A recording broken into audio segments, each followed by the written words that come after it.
Assalamualaikum warahmatullahi wabarakatuh. Kami dari kelompok 4 akan mempresentasikan mengenai pola keuangan kota, di mana kami akan mempresentasikan ke teman-teman semua mengenai pengertian karakteristik dari kota tersebut. Perkenalkan, nama saya Tira Lestari Progo. Saya Audrey Diandra. Saya Friska Teraudi Lestari. Saya Naila. Saya Raffi Trahulio. Saya Adrian. Saya Ahmad Nasrul Busro. Nah, jadi dalam pola keuangan kota ini kami akan menjelaskan pendahuluan dari materi ini dulu. Nah, yang pertama akan kita bahas adalah mengenai karakteristik kota. Yang kedua ada definisi kota. Lalu yang terakhir ada karakteristik masyarakat kota. Nah, yang pertama akan kita bahas adalah mengenai karakteristik kota, di mana karakteristik kota ini terbagi menjadi 3 aspek, yaitu aspek fisik, aspek sosial, dan juga aspek ekonomi. Nah, untuk aspek fisik, ini adalah yang pertama yang akan kita bahas. Pertama itu adalah tempat pemukiman penduduk yang merupakan satu kesatuan dengan luas dan kepadatan bangunan yang relatif lebih tinggi daripada wilayah sekitarnya.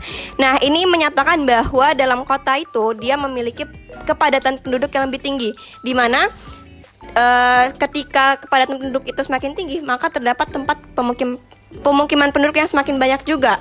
Lalu yang kedua itu, ini adalah ciri khas yang paling menyatakan itu adalah sebuah kota, adalah itu proporsi bangunan permanen lebih besar di tempat itu. Nah, maksudnya itu misal kayak ada gedung pencakar langit, gedung-gedung tinggi. Nah, itu menyatakan ciri khas sebuah kota. Lalu yang ketiga itu ada area pertemuan publik, tempat rekreasi, dan tempat olahraga. Lalu ada sarana perekonomian membandai.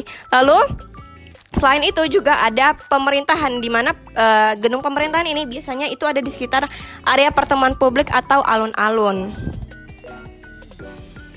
Oke, nah ini adalah gambar dari kota nih. Seperti yang saya bilang, kota itu kan ada gedung-gedung tingginya kan. Nah, ini adalah salah satu ciri khas dari kota. Selanjutnya ada aspek sosial dan ekonomi. Aspek sosial yang pertama, jumlah penduduknya relatif besar.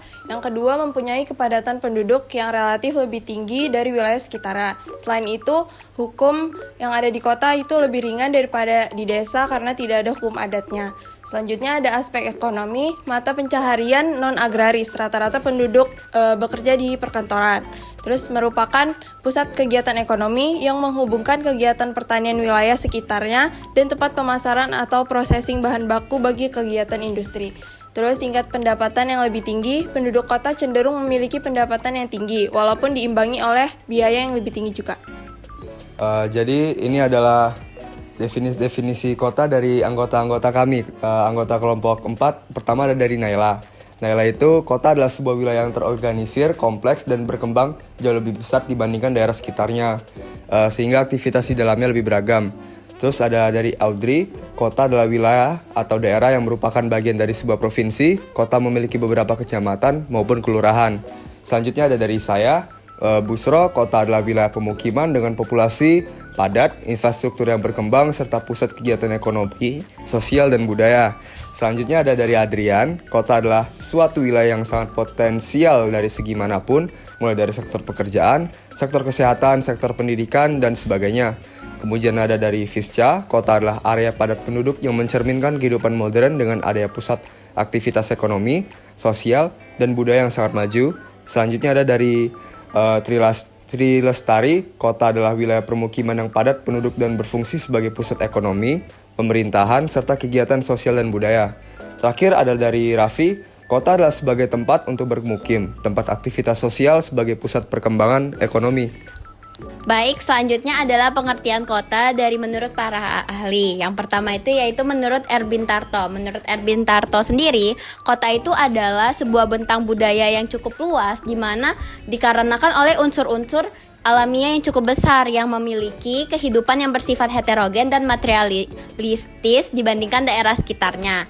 Lalu yang kedua menurut Grunfeld, yaitu kota itu adalah suatu wilayah di mana tuh didapati gedung tinggi, terus juga lokasinya berdekatan dan Karena itu tuh jadi menjadi sangat padat. Nah, bahkan kepadatan penduduk ini tuh lebih besar dibandingkan kepadatan wilayah nasional. Lalu dan juga struktur mata pencahariannya tuh non agraris dan juga dia menggunakan penggunaan tanah yang beragam. Lalu yang ketiga itu menurut Max Weber. Menurut Max Weber sendiri tuh kota itu adalah tempat pemenuhan kebutuhan dan juga memiliki norma atau hukumnya sendiri. Nah, selanjutnya yang keempat itu ada dari Burkhard Hofmeister. Nah, menurut Burkhard sendiri, kota adalah sebuah pemusatan keruangan mulai dari tempat tinggal, tempat kerja bagi manusia itu sendiri, hingga kegiatan-kegiatan umum lainnya. Selanjutnya ada dari Harris dan Ullman. Nah, menurut Harris dan Ullman, kota adalah pusat untuk pemukiman dan pemanfaatan bumi oleh manusia. Nah, yang terakhir itu menurut Wirth. Menurut Wirth adalah kota adalah suatu pusat pemukiman yang relatif besar, padat dan permanen dengan penduduk yang heterogen kedudukan sosialnya. Dari pemaparan sebelumnya dapat disimpulkan bahwa kota adalah wilayah pemukiman yang padat penduduk dan berfungsi sebagai pusat ekonomi, pemerintahan, serta kegiatan sosial dan budaya.